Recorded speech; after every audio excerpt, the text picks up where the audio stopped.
Alleluia, Alleluia, Alleluia, Alleluia. What do you know about exorcism? I know that it's still holy, right? Even though the church doesn't really practice it anymore. Wrong. They just don't claim it. 2 weeks ago, there was an incident with one of the sisters at Santa Teresa. I can't wear this. I'm not a priest. This is gonna cause problems in there. We should look at this as a test of faith for all of us. We're afraid the added pressure is making him erratic. Treat someone like an animal, they will act like an animal. I've never seen anything like this before in my life. I thought you were supposed to be the expert. I keep asking for God to guide me, and I hear nothing back. You have to bury the dead, Mary.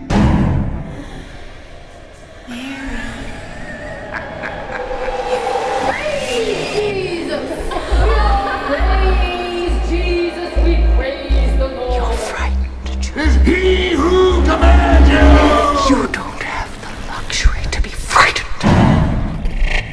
That was dramatic. It has to be. It's an exorcism.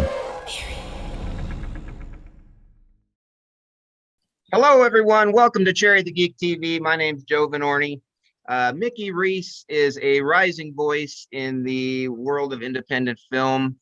He's been dubbed the Steven Soderbergh of the Sticks, basing all of his films like T-Rex and Climate of the Hunter in his home state of Oklahoma. Molly C.Quinn is an actress whose credits include films like We're the Millers and Dr. Sleep, and she also played Nathan Fillion's daughter on the TV show Castle for 7 seasons.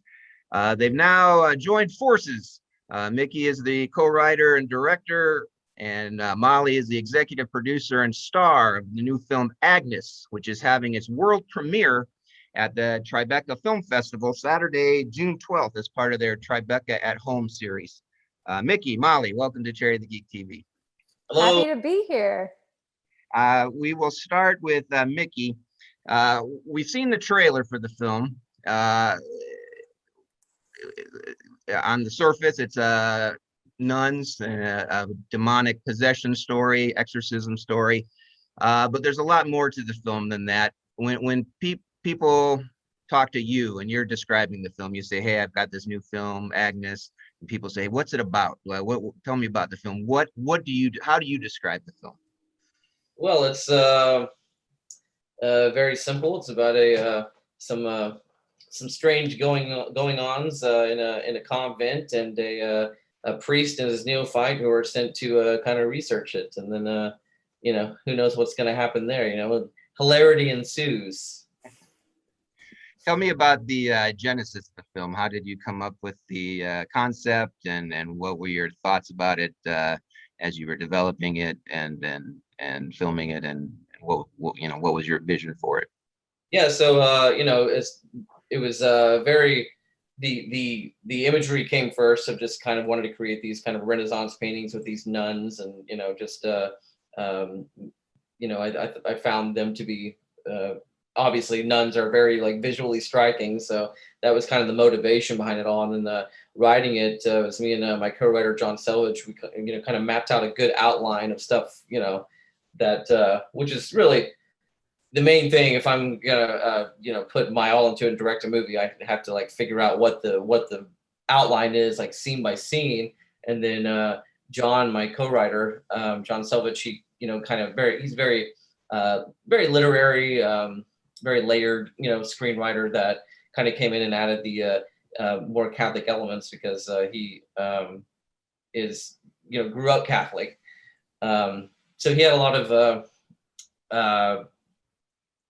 experience with that, and so working through all that. And then I think in the outline, it was kind of like halfway through, like, wait a minute, let's go see what one of these nuns does outside of the convent. You know what I mean? Like, let's see what the world is like outside of there for a little while. Let's visit both worlds.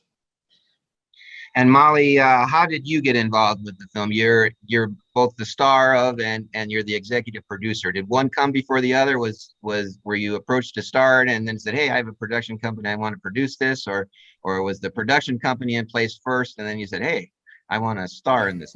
How'd that work? It was more the latter. Quagmire was looking for a an interesting horror movie. Like we wanted a character study within a horror movie, which isn't an easy thing to find.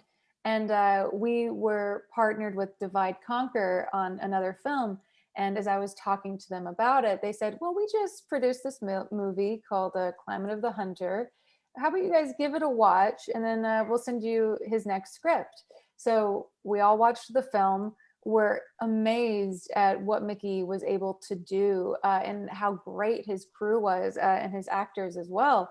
And then when we read Agnes, we were like, okay, this is starting out very classic. That's always good.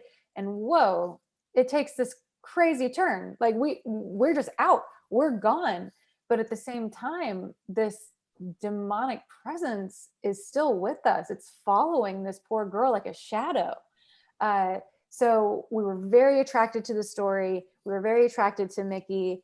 And then I was just obsessed with Mary and the idea of what it would feel like to constantly be avoiding your past and looking over your shoulder. I was going to ask you about that, the swerve in the middle of the film, because when I was preparing to ask questions, I'm like, I don't know if we can talk about this, because everything that happens in that second half of the film, where you're the focus, happens after that swerve, and people aren't necessarily going to be expecting what's coming based on the trailer. So it's kind of difficult to prep questions without giving away that second half of the film. So I'm going to turn it over to you and put all the burden on you. What are you comfortable sharing about Sister Mary and her role in the film? You know, I totally understand the anxiety that you felt in prepping questions. But two really fun things about Agnes is that I think the more you know, the more interested I think like people will be in seeing the movie. And I think no matter how much you talk about it, people are going to walk away with their own individual takes on it. So there's really no spoilers because it's such an individual experience. And Mary in herself is she's an individual character, but she has such a universal feeling of running away from something and not dealing with her trauma. You know, when I'm creating characters, I start diaries for them, trying to find the thing that I can latch onto that's their motivation. That's the thing that drives them, what makes them tick. And for Mary, I felt it was her son, that she had this son and she had a life before the convent where she was just absolutely in love and enamored with her boy. And then he dies tragically. And there's a lot of like mystery around that because we wanted people to identify with that and put what they saw as the worst way to lose someone. Because we think as a company and as an actor, I think it's the most interesting when you just hint at something and you let someone else's imagination go to what they deem as the scariest, you know? It's like the anticipation of seeing the monster is scarier than seeing the monster. So that was the driving force. And then for me, Mary going to the convent after the loss of her son was really escapism. Like she just went to a place where she could be alone and not so much contemplate God, but contemplate her son. And I think since Agnes and her were novitiates at the same time, I think they both connected over Agnes really running away from love and Mary kind of dealing with this hatred and anger she felt about her love being taken away. And maybe the synergy of them coming into this convent at the same time released something benevolent. You know, in a way, we kind of put everyone else in a bad spot. So Mickey, you've been making films for years. You got a lot of shorts under your belt, a lot of feature films under your belt. They're all filmed in your home state of Oklahoma. As your filmography's progressed, the films are getting bigger. The casts are getting bigger. Tell me a little bit about your cast. Besides Molly, you've got some names in the film. People would recognize Chris Sullivan from This Is Us, in a stark turn from what people see him on the TV show. He's pretty creepy in this. You've got Sean Gunn from Gilmore Girls, who's wacky on that show. It's Kirk, but he's more subdued here, and a really sweet performance. Tell me a little bit about working with these, and of course, we've got Molly here. Tell me about what it's been like as your careers progressed and your films are getting bigger and your casts are getting bigger and more well known. Sure. I mean, you start out making movies with your friends, and then you start kind of, working towards, you start out kind of working with non-actors, and then you work your way towards people that are a little more interested in acting, and then you start working with actors, and then we got these bigger name actors here for this one, and it just gets easier. It just keeps getting easier. You know what I mean? Like the more experience they have, the easier it is. Particularly also with like theater actors and stuff. I mean, that's just, they know every line, and they come through clutch every time. But any actor who considers himself an actor or takes it seriously, I mean, they're very easy to work with. It's so much easier to work with, and this one was no exception, of course. Like, everybody on Agnes just made my job easier. So yeah, go ahead. I also wanted to ask you about Ben Hall. Now, I think he's phenomenal in this. I had never seen him before. I looked him up, and he's been in a lot of your films. Is he a local? Is he like a local Oklahoma actor? Yeah.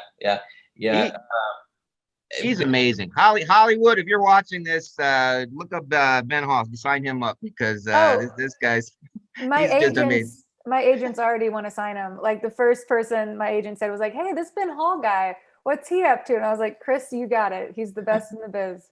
He's really good. Jake Horowitz is one of the priests. Chris Browning makes an appearance as a third priest, and his performance is pleasantly fun. We'll say fun. Yeah. There's a lot of humor in the film too, which I don't think people would necessarily expect going in. The character of Sister Honey, for example, made me laugh out loud at least 3 times in the film. Yes. She's great.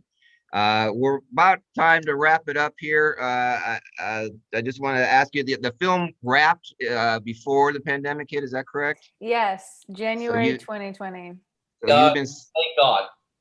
So you've been sitting on the film for a year. What's it like? The film's premiering June 12th at Tribeca. What's it like to finally know that your film's getting out there and people are going to get to see it? It feels great, man. It's great. Been sitting around waiting, just like, what are people? How is this going to be perceived? You know what I mean? So now we finally get the chance to see how that's going to work. So yeah. Yeah, really excited. I can't believe we're premiering at Tribeca. Just what an incredible world-class festival. We're really proud of the movie, and I'm so excited to hear everyone's theories as they start watching it. People can see Agnes Saturday, June 12th. It drops, and this is one of the silver linings of the pandemic. Things changed a little bit.